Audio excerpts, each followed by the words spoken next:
വെള്ളാപ്പള്ളി നടേശന്റെ പ്രതികരണം. അതെ,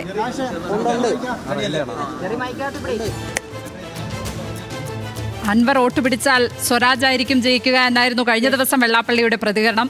ഇന്ന് അദ്ദേഹം എന്ത് പറയുന്നു എന്ന് നോക്കാം. ഇപ്പോഴത്തെ വോട്ടിംഗ് നിലവാരം കണ്ടിട്ട് അവിടെ UDF ജയിക്കും എന്ന് നമുക്ക് പ്രതീക്ഷിക്കാവുന്നതാണ്. പക്ഷെ അങ്ങനെ പ്രതീക്ഷിക്കുമ്പോഴും അവിടെ തോറ്റ ആരാണെന്ന് നിങ്ങൾ പറ. അൻവറാണ് തോറ്റെന്ന് നിങ്ങൾ പറഞ്ഞേക്കാം. പക്ഷെ അൻവർ തോറ്റിട്ടില്ല.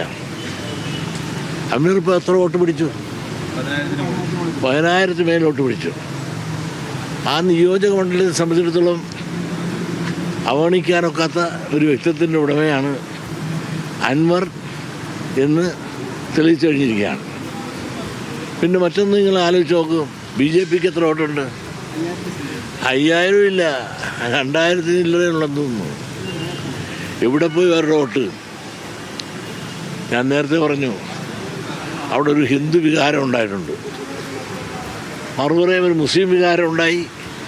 അപ്പോൾ തിരിച്ച് ഒരു ഹിന്ദു വികാരം ഉണ്ടായപ്പോൾ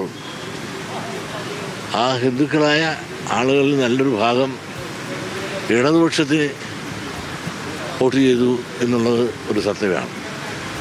പിന്നെ ആ സീറ്റ് നിങ്ങൾക്കറിയാം, പണ്ട് തൊട്ട് തന്നെ അവിടെ ജയിച്ചുകൊണ്ടിരുന്നതും UDFൻ്റെ സീറ്റായിരുന്നത്.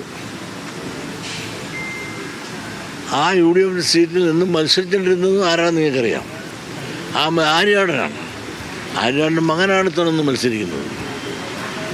ആര്യാടൻ ഒരു മതേതര ചിന്തയോടുകൂടിയൊന്നും എല്ലാവരുടെയും ഹൃദയത്തിൽ സ്വീകരിച്ചുകൊണ്ട് പ്രവർത്തിച്ചുകൊണ്ടിരുന്ന വലിയൊരു രാഷ്ട്രീയ നേതാവായിരുന്നു.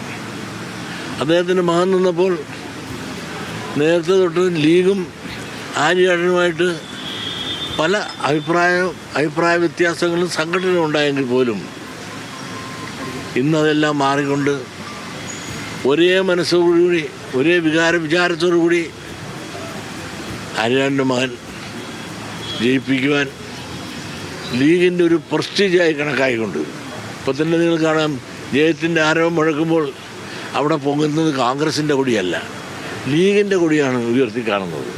അപ്പോൾ ഇതിൻ്റെ വിജയം ലീഗിൻ്റെ വിജയമാണ്, കോൺഗ്രസിൻ്റെ വിജയമല്ല.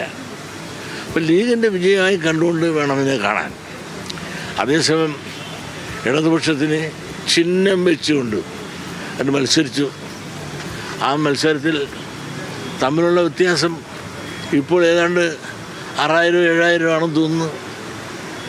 വലിയൊരു മഹാഭൂരിപക്ഷം 20,000, 25,000 ഒക്കെ ഓരോരുത്തർ പറഞ്ഞതാണ്. ഇതൊന്നും വരത്തില്ല. 10,000 മുകളിലോ 15,000 താഴെയോ മാത്രമേ ഭൂരിപക്ഷം കിട്ടുള്ളൂ. ഇത്രയും വാശിയേറി കോടിക്കണക്കിന് രൂപ മുടക്കി ഒരു മത്സരം നടത്തിയപ്പോഴും ആ മത്സരത്തിൽ ഇടതുപക്ഷ സ്ഥാനാർത്ഥിയായി നിന്ന, അതും പാർട്ടിയുടെ ചിഹ്നത്തിൽ മത്സരിച്ച ആളിന് കിട്ടിയ വോട്ട് തീരെ കുറവല്ല. അതുകൊണ്ട് ഇടതുപക്ഷവും അവിടെ തോറ്റെന്ന് പറയാൻ സാധിക്കില്ല.